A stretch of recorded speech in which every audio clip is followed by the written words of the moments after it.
होता है, क्योंकि टर्की आतंक के साथ यानी कि पाकिस्तान के साथ खड़ा हुआ दिखता है। आईआईटी बॉम्बे ने भी अब तुर्की पर स्ट्राइक की है और जो अपना शैक्षणिक नाता था, जो स्टडी पैक्ट था, उसको तोड़ दिया है। टर्की की सभी यूनिवर्सिटीज में जो समझौते हुए थे आईआईटी बॉम्बे के, उसको निलंबित कर दिया गया है, सस्पेंड कर दिया गया है। जो मौजूदा परिस्थिति है इंडिया और टर्की के बीच में, उसको ध्यान में रखते हुए ये फैसले लिए गए हैं और अगली किसी भी सूचना तक टर्की से किसी भी तरह का जो स्टडी पैक्ट है उस पर रोक लगी रहेगी। इससे पहले Jamia Jawaharlal Nehru university, lovely professional university ने भी समझौता टर्की से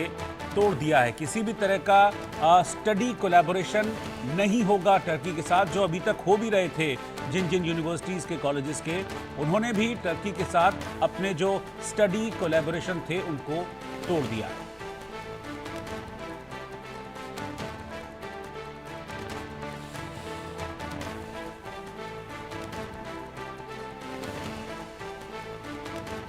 शाहिद अंसारी हमारे सहयोगी इस वक्त साथ में जुड़े हैं मुंबई से। शाहिद, आईआईटी मुंबई ने भी बड़ा एक्शन लिया है। दिल्ली में कई यूनिवर्सिटीज ऐसा कर चुकी हैं, एलपीयू है, जेएनयू है, जामिया है, और अब आईआईटी मुंबई ने भी टर्की के साथ फिलहाल जो स्टडी कोलैबोरेशंस हैं उनको सस्पेंड कर दिया।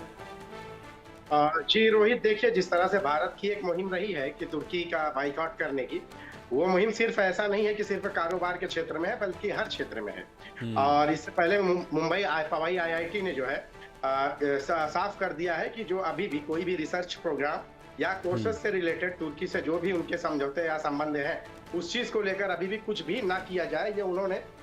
एलानिया कहा है, ट्वीट करके कहा है, और ये उसी मुहिम का हिस्सा है जिसको लेकर भारत लगातार जो है पाकिस्तान का सपोर्ट किए जाने के बाद तुर्की के खिलाफ छेड़ा है। आपको मैं बताऊं कि इससे पहले जो भी शैक्षणिक संस्थानों ने जो है इस मुहिम में शामिल होकर तुर्की के बाइकआउट की अपील करने में पहल की है, उसके बाद ये मुंबई पवई आईआईटी ने भी जो है स्पष्ट कर दिया है कि किसी भी तरह के रिसर्च, किसी भी तरह के कोर्स में शामिल होना या तुर्की के किसी भी शैक्षणिक संस्था से और पवई आईआईटी से जो भी संबंध रहे, उससे रिलेटेड कोई भी बातचीत अगर हो, जो अब तक चलती चले आ रही है, उस पर पूरी तरह से रोक लगा दी गई है। मतलब इसका साफ है कि पवई आईआईटी ने, बॉम्बे आईआईटी ने भी जो है अपना कड़ा रुख अपनाया है, जैसे जेएनयू, एएमयू या दूसरे शैक्षणिक संस्थाओं ने तुर्की को लेकर अपने रुख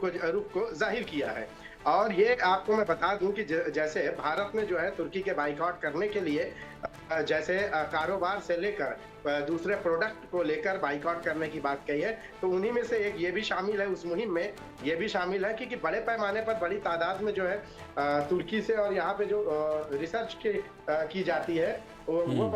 बॉम्बे आईआईटी के जरिए की जाती है। तो अब जाहिर सी बात है कि अब अगर उस मुहिम में भारत ने यह मुहिम छेड़ी है, तो उस मुहिम में जो है हर एक शामिल होकर ये मैसेज देना चाहता है कि जो शख्स भी अगर पाकिस्तान का साथ देता है, तो इसका मतलब ये हुआ है कि वो आतंकवाद का साथ देता है, और आतंकवाद का साथ जो भी देता है उसके खिलाफ भारत खड़ा है। और भले ही वो कोई भी कंट्री हो, चाहे भारत की दोस्त कंट्री क्यों ना हो, उसके खिलाफ भी जो है भारत वही रवैया इख्तियार करेगा जो पाकिस्तान के खिलाफ कर रहा है। जी रोहित, शुक्रिया शाहिद आपका इस जानकारी के लिए। बड़बोले पाकिस्तान को पहलगाम हमले का